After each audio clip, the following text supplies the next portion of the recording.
Research has too often been done in silos, with great focus on a narrow area of expertise. But through shared knowledge and access to data, wider problems can be solved. From inequality to sustainability, from helping our ageing population to better ways of raising our children. It's that spark of an idea, disrupting what we know. By thinking differently, our behaviour will change. This research is already happening. But now there is a new home in Cardiff that brings it together. A place open to the world that celebrates and encourages innovative thinking, collaborative working, and sharing ideas. The world's first social science research park. Spark. A spark to change our futures.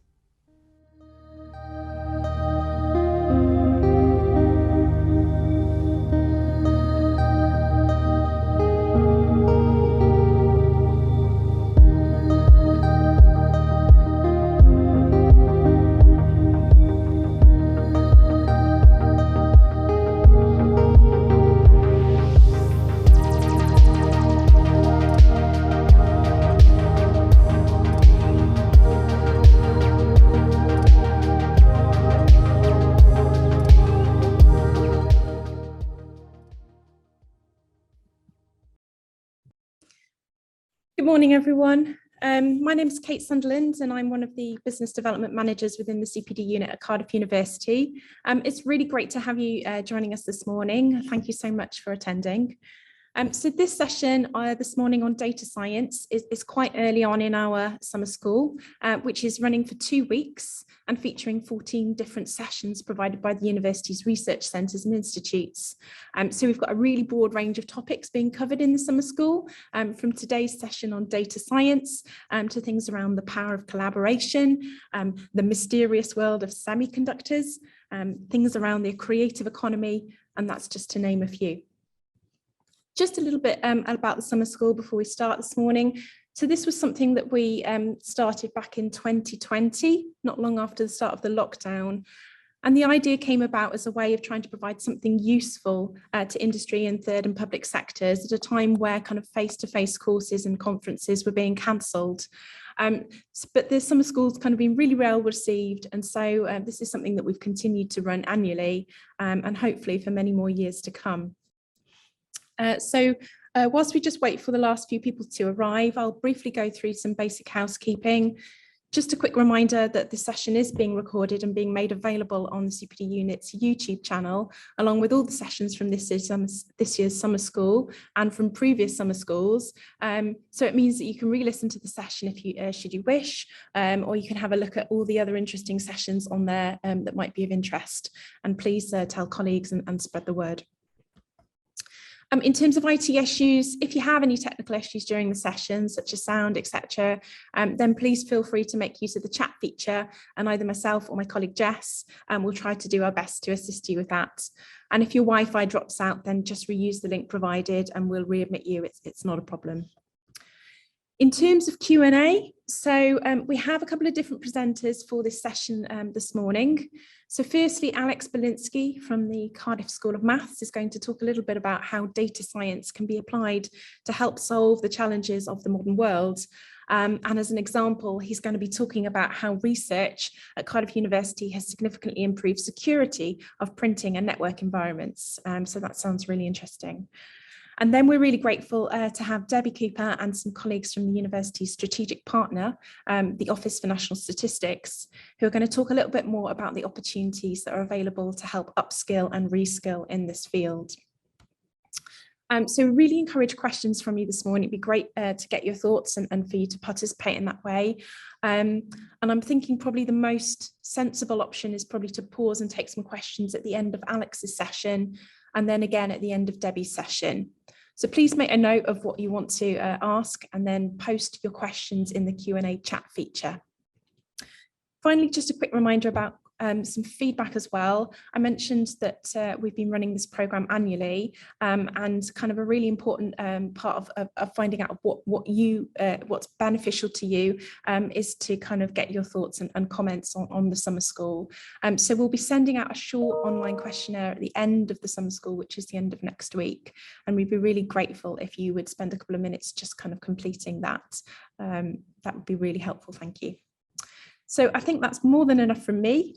So I'm pleased now to introduce you to our first speaker, which is Alex from the School of Mathematics. So once again, good morning, everybody, and thank you for coming. So I was asked to talk about exciting world of data science. And before I start, I want to ask several questions, which we can discuss during question and answer session. And the first question is, do you think that data science is a scam? Okay. So why I'm asking this, because if you start to read on newspaper or on internet that you can be millionaire in 6 days, come here and learn in 6 hours data science and you will be data scientist, it's difficult to believe. So one question is, do you think that data science is a big scam? Second question, which is important, is that how do you believe result of data science? Because every day, whatever you open, Twitter, internet, newspaper, you always have something like breaking news. Data scientists show that something is true. And the question is, do we believe this? Why should we believe, or we don't believe at all? And how to check? For example, if somebody claim, I don't want to discuss about global warming, but if somebody says that this is a proof of human-made global warming, the question is, do you believe or not? Because not many people check data and scientific method behind this. And the third question is, why do you think, for example, look in the GP, doctor, who spent many years to learning some diseases, and he can do prediction, to put diagnosis, and he require many years. So the question is, what is the difference from data science? Because doctor also learn a lot of fact, and after that he extracts some feature, and after that he tried to apply this to predict something. Okay, so what is the difference, and why doctor need many years to practice, but suddenly in many places data science people claim that you can do it in a couple of weeks or some boot camp, and you can become data scientist in 1 month. So this is a question that we want to think, because what I want to, my main point is that, in fact, data science, it's complicated subject. It's not enough to learn a lot of nice algorithm, nice tools like scikit-learn, MATLAB, or other tools. You really have to understand what's happened inside this algorithm. Otherwise, you can do prediction, you can do some modeling, and the question which always people ask, why should we believe you, and how sure, what is the probability that you are correct on this? And the biggest challenge of data science currently is that most people, majority, they use algorithm and tool without knowing detail of the tool. And this create a lot of mistake. By the way, even in the most prestigious journal in the world, Nature, more than 40% article, in fact, not reproducible. It means that it contains fake results. And if you want, we can discuss this why. But now I want to talk about example, my own work, which I did in Cardiff University. And for many years, for the last 16 years, I'm also working in collaboration, a lot of time spending in Hewlett-Packard Research Lab in Bristol. So this was a part of our joint effort several years ago. And so I want to finish introduction, but one important point. If you really want to do data science, then it's not 1 week, 3 week, bootcamp, Coursera, Udacity. It's not enough. As a doctor, you have to go and practice. And this is why I'm saying you are very welcome to join us at Cardiff University when we have very long and very good program which cover bases. You develop understanding what's really happened behind data science. Okay, so I will tell you about our work. So what we did in Hewlett-Packard, we had some, in fact, it was interesting because our original problem came from CIA. And so what was the problem? They did recording some radio station in Middle East, in Iraq. And after that, they translate transmission of station to the English text. And after that, they want to figure out if there are some interesting information inside or not. So this is a typical problem of so-called machine learning you have to find out if there is some sort of terrorist threat or whatever. But the problem is that recording was for many hours. So it means that during these hours, people were talking about different stuff, maybe about some local news, another news, and this. So it means that if you apply just one or two algorithms directly to figure out what is inside, it's impossible because it's too big data, but really interesting things happen maybe in some particular moment. So the problem was as following: can we divide our data text huge stream into pieces which is about some particular topic? And if it's change topic or start to turn, then we know that another topic starts, so we will be able to classify each topic. So this was the original problem that we obtained.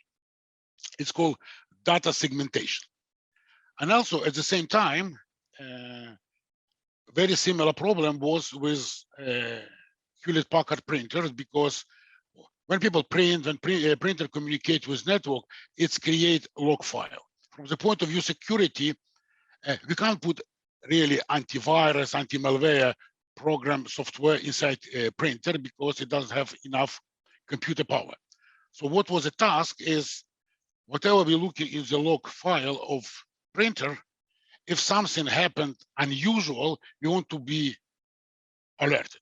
So it means that, so this was a question about unusual behavior inside some stream data. And if something unusual happened, we either analyze or we just block, okay? And later, the same approach was used by NATO to analyze some stream data and figure out if some unusual behavior started, okay? So this was the original problem. And so we developed several approaches and also several patents. And even it was in the previous research exercise framework, Times calls this one of the most important contribution to industrial mathematics in UK. And we have a chapter in the book, it's called UK Story in Industrial Mathematics. So this is our chapter, which is described in more details. So what was done with this one? But I don't want to go to technical details, but the question is how we did it. So what was idea? An idea was very interesting. At the time, I was trying to understand how brain work, and I found very interesting article about that in your brain, all algorithms are the same. So what does it mean? Yes, we know that some part of brain responsible for sound, another part responsible for vision. But the question is, how different are they? And it was experiment. So, so what they did, they took mouse. There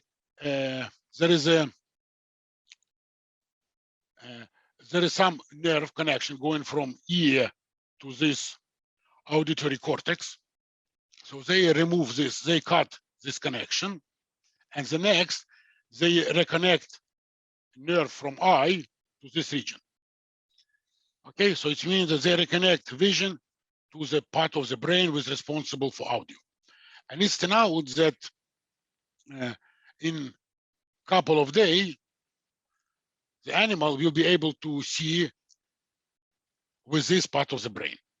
And the same, if you put some sort of electrical plate on your tongue, and when you walk with this, and after that you close your eyes, you will be able to see with your tongue. But the lesson was the following, that despite different tasks in the brain, in fact, mathematics or science or whatever happened is similar for different regions. So this was very interesting fact. So what we decided to use very similar approach to understanding changing in the document. Because when you read document, humans somehow can easily check that something happened. And you can see that, yes, somebody start to talk about other topics. So we are human, very good in this. So the question we try to answer, can we apply vision to understand this change in the document? And we know that from vision, the most important things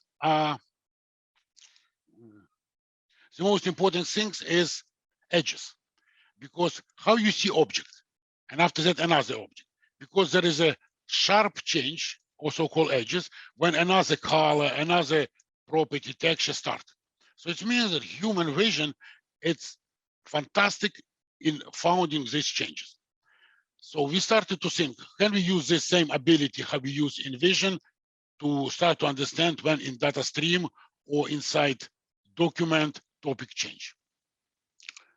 And of course, the first thing that we wanted to do, we want to use so-called deep learning. You don't have to know about deep learning, but deep learning was at the time universal tool to do so-called automatical extraction of feature. But in our case, it didn't work because we don't have million of samples of document, how to do segmentation, how to do this one. So we need to use some another approach. And our approach was based on the very old theory.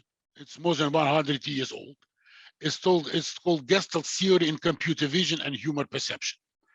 So what is this? So people many years ago, 100 years in Austria, they tried to figure out why we perceive line, why we perceive square.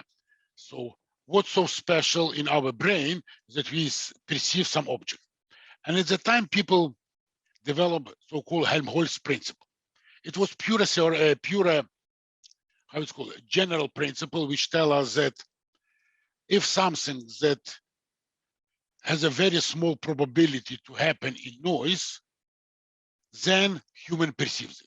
This was a general principle, but it's too vague, and people didn't know how to make it precise science. But luckily for us, something like in 2006, very famous expert in image processing, Morel, with his school, they developed for the first time mathematical foundation of how to calculate something inside image, and to tell us that yes, this is what human perceive. And this is called Helmholtz principle. So I don't want to go to details. I will just give you example about Gestalt theory. So Gestalt in German is means shape form, and they want to understand what's happened. Like, and they created several laws of perception. The first law was similarity. It means if objects are similar, you try to group them together.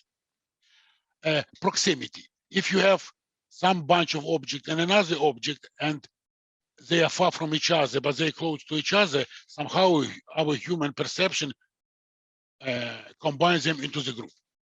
Another is called good continuation.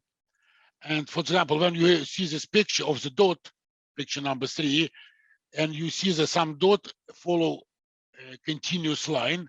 So in our perception, we combine them in some object. Symmetry, we like symmetric object, and we also very good in perceived periodicity. So this was their rule, and Morel with his school, they developed mathematical tool how to evaluate when we combine some object together. So let me give you another law of similarity. You know, you have squares and circle here. They are different, there's no relation between this one.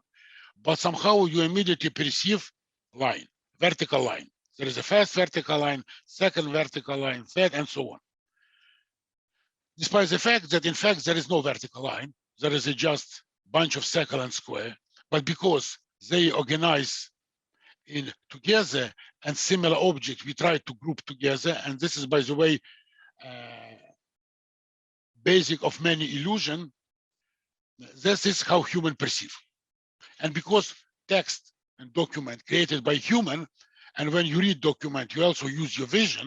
So our conjecture was, yes, we probably can use how we perceive visually the same how we perceive document. And another example was, it's from book of Morel. It's when people start to look on the right picture, and you can see 5 dots on the same line from lower left corner to the upper right corner, and we perceive this 5 points on the line. On the left picture, you have not only 5, you at some point you have even 7 or 8 points on the same line, but somehow you don't perceive them. Okay, so human perception is very interesting situation. On the right, we perceive line. On the left, we don't perceive line. And by the way, such behavior, it's a very common source of mistake in data science. Very often, people are looking some data, they see something like line or some structure, and after that, they declare that there are some structure inside.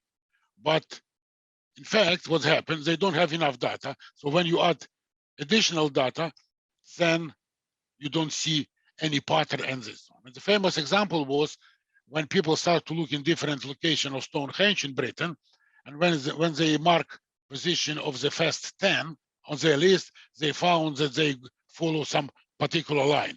So it was a conjecture that people built Stonehenges on some particular position in United Kingdom.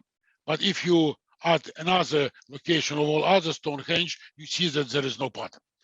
But this is one of the main reason of mistake, because we see something, but we don't have enough data, and suddenly it's disappear. So, but how to quantify this? This is a Helmholtz principle. Just a moment, I will check that. Oh, I have 5 minutes. So they develop so-called contrary theory, pure mathematical theory, which main idea is that if something happened by chance, that we don't perceive it. But if something happened and the probability of happening inside noise is low, then human perceives it. But they developed this for images. So what we did in our patent, in our article, we apply very similar idea from image processing to the text. It was not very difficult because image is two-dimensional object, but text is better because it's a one-dimensional object. So you have order. So it means that after develop similar numerical characteristic of such sharp behavior, we were able to, just a moment, I will skip this because this is the mathematics. And I said, if you want to know in details with some definition theorem, it's there. But I want to tell you about some application. So once again, it's always nice, and you have to remember, when you do that science, always try to find formulas or description of data, what they use. Otherwise, we can't really say is it true or false. So we apply this for 2 problems. First problem was automatical text summarization. So we developed very efficient algorithm, which if you have very long document, then, and I ask you, can you give me summary in 5-6 sentences? Then you'll be able to do, it's very efficient. So many people try this and they found that, yes, it's worked very well. So, and idea was built on combination of 2 facts. One, it's what we developed Helmholtz theory for understanding of changes. And second was the so-called small world phenomena. So when you have some sort of a lot of objects, small world, it's come from the following observation that, for example, when you have Facebook and you look, you take two random people and you look how many people you have between them, such that I friend to this, I friend to another, and this is how many friendship, how long pass between two people. And it's now it's around 6-5. So it means that between any two people, there are 5 people which know each other, so you can connect to any person using just 5 or 6 steps. And it's now that documents that human create, when you use our perception to join different sentences, it's now it's become very similar to Facebook and this called small world phenomena. And in Facebook there is a community, and the same happened in the document. So it means that in this small world of sentences in document, we can clearly see community. So if I want to create summary from each community, I will select 1 or 2 representative, and after that it's create very nice summary. So this is was first application. But second application, as I said, it was automatical data stream and text segmentation. And I want to divide text into the pieces such that each piece it's talking about some particular subject.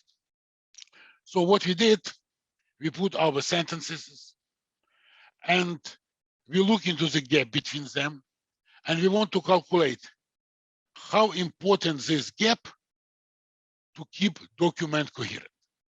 And to calculate this importance, we use precisely this measure of our perception.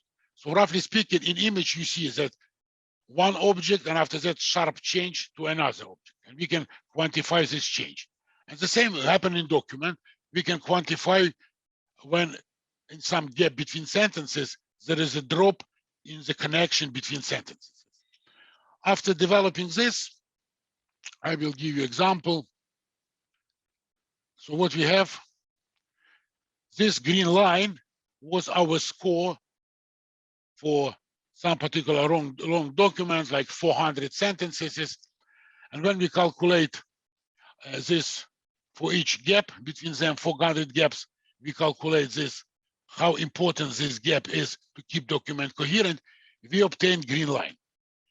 And after that, idea was very simple, just to look into the minima, when really connection between them drop. And this bold line, it's real cut. This black vertical line, it was real cut in the document, or human separately expert to decide. Yes, in our cases, our minimum small value were in the position, but we also had another local minima, small value, and a lot of them. So the question is how to get rid of them and keep only important images. And for this, we use another very famous tool from image processing and mathematics. It's called smoothing. Because, for example, if you develop if you have military aircraft and you want to fire a rocket and it's taken with a camera picture, we don't need all details. We don't need to see grass and this. You have to be able to recognize objects. And so what does it mean? That in the 90s, people developed a tool, it's called space scale theory, how to simplify image, but still keep the most important part together inside. So after using a very similar idea, which by the way come from Albert Einstein when he was studying Brownian motion, we will be able to simplify these green curves, and we obtain red curves, and you can see all this red minimum, it's around possible cut when topic change. And so what was important, very similar approach, work for printer, for human communication, and so on. And it has a lot of applications. So I want to finish with this now, and I want to repeat once again the main point. We really have to know what data people use. We really want to know which algorithms they use, and also why they use, because otherwise, whatever people published prediction, estimation, and this one, it's very difficult to trust. And one example, famous example, is that in 2006, it was a very famous Netflix prize competition for $1 million by Netflix. They want to predict for each user which movie you are going to like. And the prize was the following. They give you what people like, huge table of movies and people, and you want to, for unseen movie, predict if person will like it and or not. And of course, what Netflix expected, that if they can predict better, they will have more customer. Plus, they will understand why people like movie. If you can predict that this person like movie, and you know how this algorithm works, probably you will understand what type of movie people like and why they like. So this was a huge expectation. And after the first prize, they decided competition. They were planning to develop second competition. Unfortunately, the winning solution, and of course they were paid $1 million, but the winning solution was just very clever, very genius, but combination of us about 700 algorithms. Okay, so it means that yes, we obtained results, but we don't have a clue why it's worked, and you don't have a clue if it is going to work in future. So this is probably most important question in data science. You have to learn properly. So welcome to Cardiff University. And also you have to know that very often algorithm produces a wrong result. So we need to know how algorithms work and how to handle this situation when you can't apply algorithm directly. Okay, thank you. It's all from me.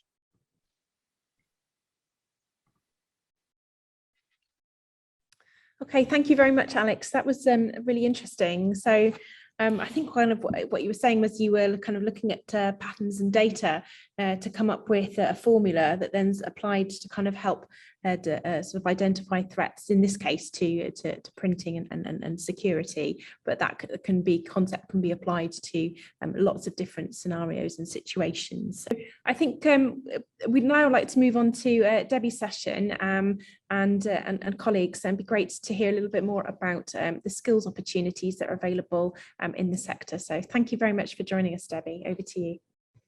Thank you so much.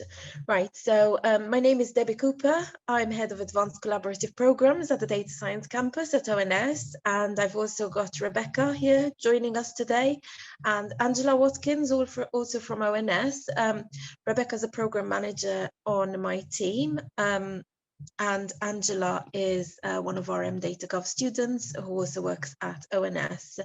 So I'll just go through the first slide and then I'll hand over to Rebecca. If you could shift to the first slide, please. Jess. First, we're going to talk about the Data Science Campus Capability Team and all the initiatives that we have to upskill and reskill people within data science across the whole of the public sector. Then I'm going to be talking a little bit about the MSc in Data Analytics for Government. This is available to all public sector and non-public sector employees, but obviously it is oriented towards public sector employees. And despite the name, it is not only available to people in government or civil service, it's available to all public sector employees.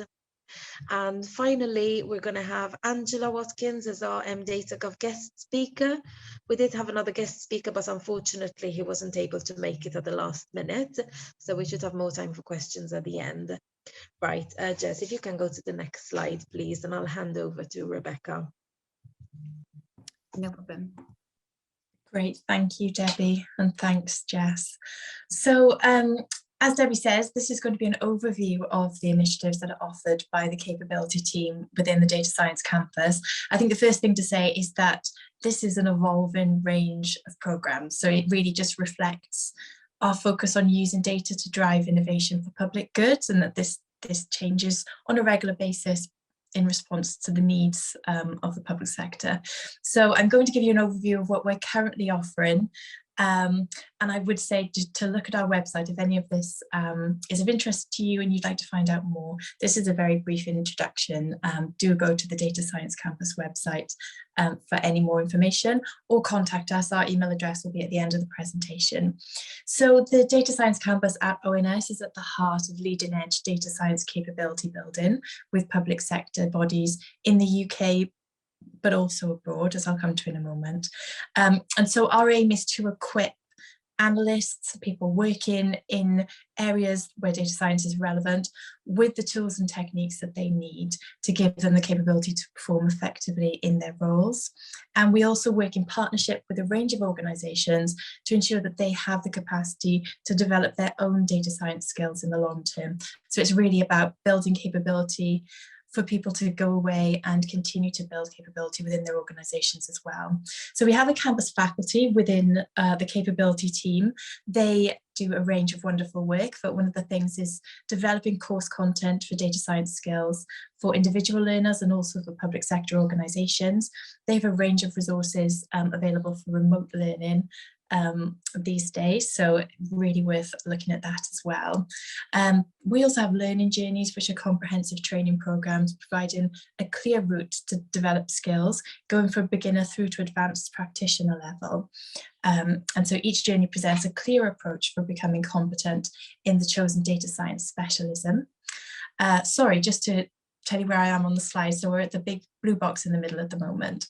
Going on to mentoring programs. So these include the Data Science Accelerator and more recently the Data Visualization Accelerator.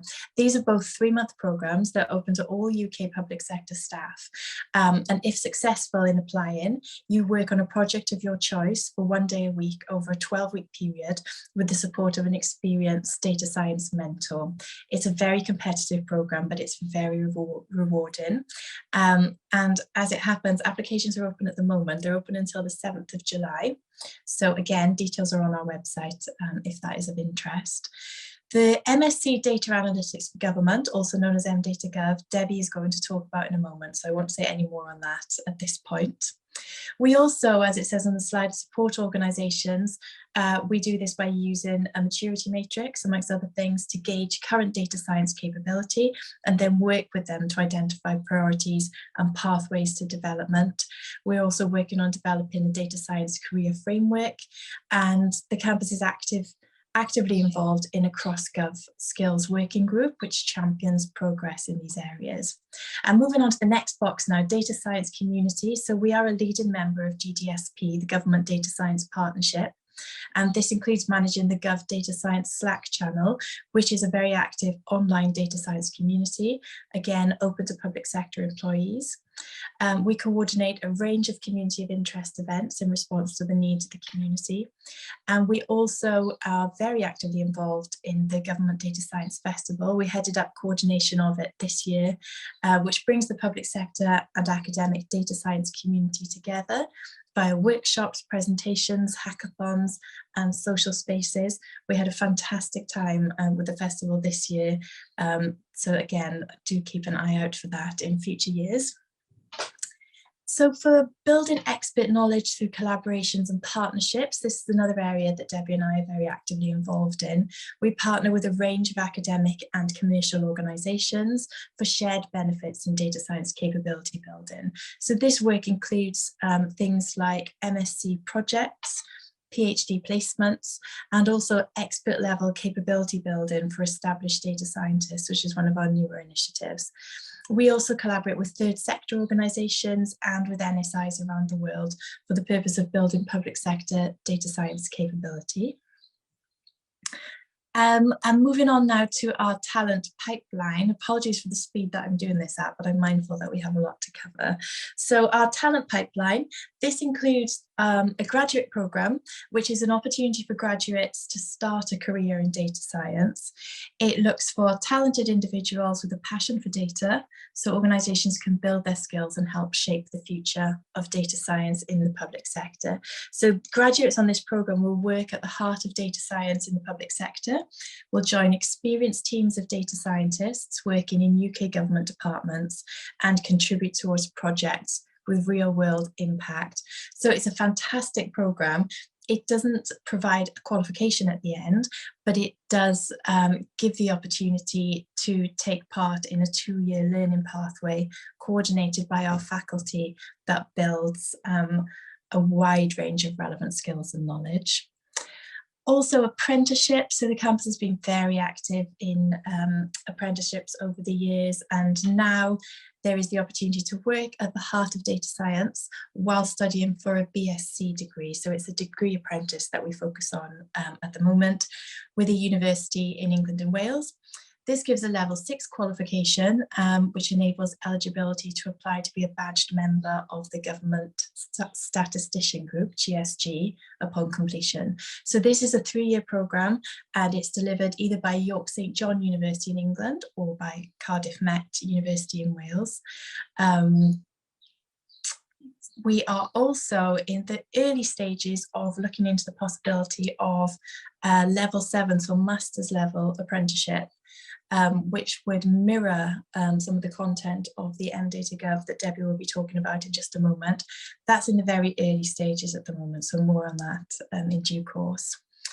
As I touched upon a moment ago, we facilitate MSc and PhD placements, and we use our academic partnerships to place students in relevant work areas across the civil service.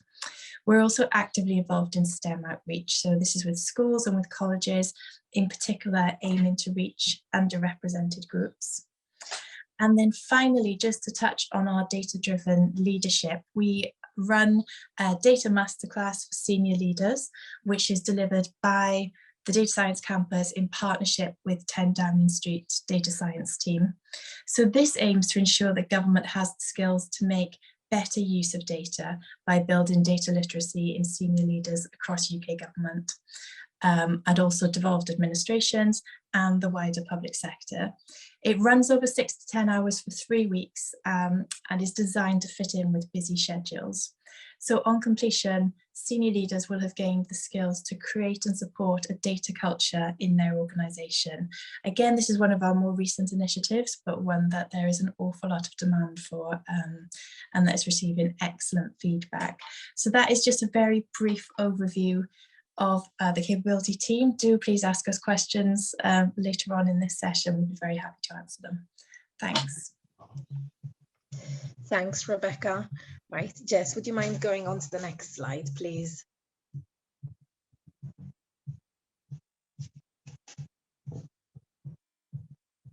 Brilliant, thanks. So this is the, yes, I'm going to talk about the MSc in Data Analytics for Government. As Rebecca mentioned, we call it MDataGov. We are actually looking to change the name because it is rather misleading. It is for all public sector employees and private if you're interested, but it's not just for government. So we run this with 4 university partners, University of Glasgow, Cardiff University, Oxford Brookes and University of Southampton. I'm going to be talking about the Cardiff University version today, but there's details of everything on our website. So Cardiff University run it as a 1-year full-time program, or else via the flexible delivery route. You can do it as you take CPD modules to combine it to form the full MDataGov. It can be offered either as a full course, or you can do a PG DIP, which is a postgraduate diploma, by doing all the modules but not the dissertation. Or you can just have a selection of modules, which would include the core modules, and get a postgraduate certificate. Or you can just take one of CPD modules, either assessed or non-assessed, just for your own professional development, and maybe to fill gaps where you feel that you need that extra training. You can find all the information on the MDataGov via our Data Science Campus MDataGov web pages. So we put out, we regularly update our web pages to show when, when calls are open for the full MSc, which CPD modules are currently running. We also sponsor 50 public sector employees on one CPD module every year. So the next call for sponsorship for that will probably open sometime in August, most likely towards the end of August. And we, as I said, each successful applicant will have one CPD module on the mdata.gov sponsored by the Data Science Campus. We try to offer sponsorship for people who are unable to get funding for this via their own organization. And we will also be having an mdata.gov virtual open day for prospective students at some point in July, possibly on the 20th of July. So we will advertise that using all our usual routes. So on the Data Science Campus website, on the Data Science Campus newsletter, via Twitter, and various other media. If you're interested in receiving regular updates on our capability initiatives to your organization, we are collecting contact details. So not individual contact details, obviously, because we don't want to inundate you, but contact details for your comms team. So if you let us know which organization you're in and maybe give us a point of contact within your comms team, we can send them regular updates to circulate around your organization where relevant. So please contact us on our email address, which is at the end of this presentation. And you can also find all the information on the Data Science Campus web pages. There are links to all the mdata.gov universities, so you can get, additional information on the individual modules and the application process and so on. And we'll also shortly be updating, we'll be adding guidance and testimonials and so on and so forth on, how you can convince your line manager to give you funding to go on one of the modules or to fund your full MSc, and how to manage work and study, and so on and so forth. Right, I think that is the end of my bit. Jess, if you wouldn't mind going to the next slide, please. Yes, so we've got Angela Watkins here today, who works in public policy analysis within the Office for National Statistics. Unfortunately, Andy couldn't make it. So I'm going to hand over to Angela, who, by the way, is showing as Debbie Cooper, but she is not Debbie Cooper. And she's going to talk a bit about her experience of the mdata.gov. So over to you, Angela. Hi, yes. Hi, everybody. I don't have anything massively prepared for this, so I was just going to talk through a little bit about my experience and what I'm currently doing. So I'm 2 years into the mdata.gov at Cardiff Uni. I am doing that while working full-time. So I'm doing the kind of part-time programme. I'm expecting it to take me 3 years to finish all of the taught elements, and then if I decide to do the masters, that'll sorry, not the masters, the dissertation, then that'll probably be a year or two in addition to that. I was working in Welsh Government when I first applied to do the programme. I started off in Welsh Government in a variety of policy roles, and then kind of figured out that statistics, data science type work is really where I wanted to focus my future career. So looking around at what was on offer across kind of government, I came across this master's program, which seemed to suit me quite nicely, given that I could do it while I was working full time. So I think I applied for the program while I was still in a policy role, and then I happened to badge in as a statistician, and I've been doing it as, I don't think that really matters, but currently a statistician while doing it, which I think has probably opened some doors to me internally. So when I was in, I've only recently moved to ONS, so my experience is mostly from my time at Welsh Government. I was able really to use my role as a statistician and doing the mdata.gov to get a bit more integrated with our developing data science team in Welsh Government. And I was able to work with them on a few projects after I'd done the first 1 or 2 modules, kind of introducing a bit of Python and seeing how I could use the training that I'd taken from the masters into the work that I was currently doing within Welsh Government. So I found some opportunities to do small little projects with the support of our internal data science team to build on those skills that I'd developed as part of the training and the masters program.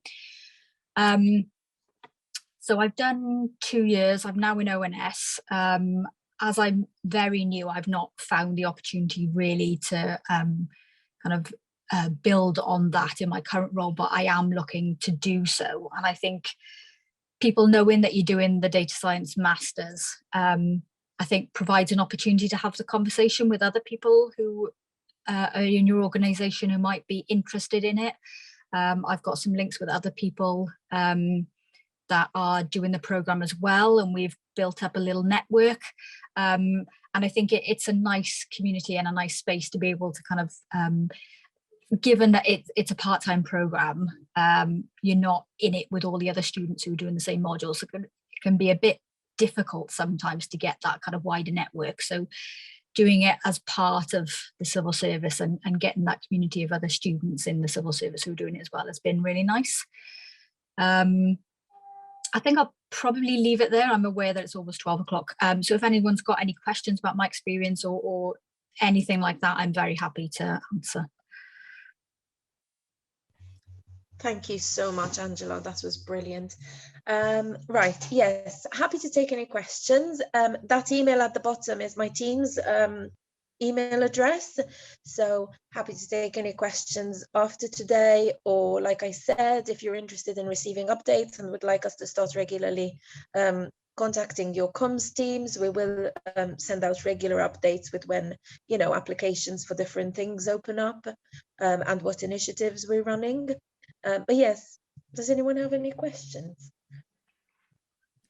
Thank you so much, Debbie, and also to Rebecca and Angela. That was really, really insightful, really interesting. And you've got a fantastic range of programs there available to support people at all levels, whether you're just starting off in data science or whether you're quite advanced in your career. I just had a quick question for Angela, actually. Angela, did you say that you know, what was your background? Did you start in a sort of a data science role, or is this something that you've kind of, in effect, kind of reskilled into kind of that area? Yeah, thanks, Kate. I'm not in a data science role. I haven't been in a data science role. I had just started in civil service after doing a PhD, which was kind of verging on elements of data science or computational modelling. So that kind of gave me a bit of an in and a bit of an insight into what that world was.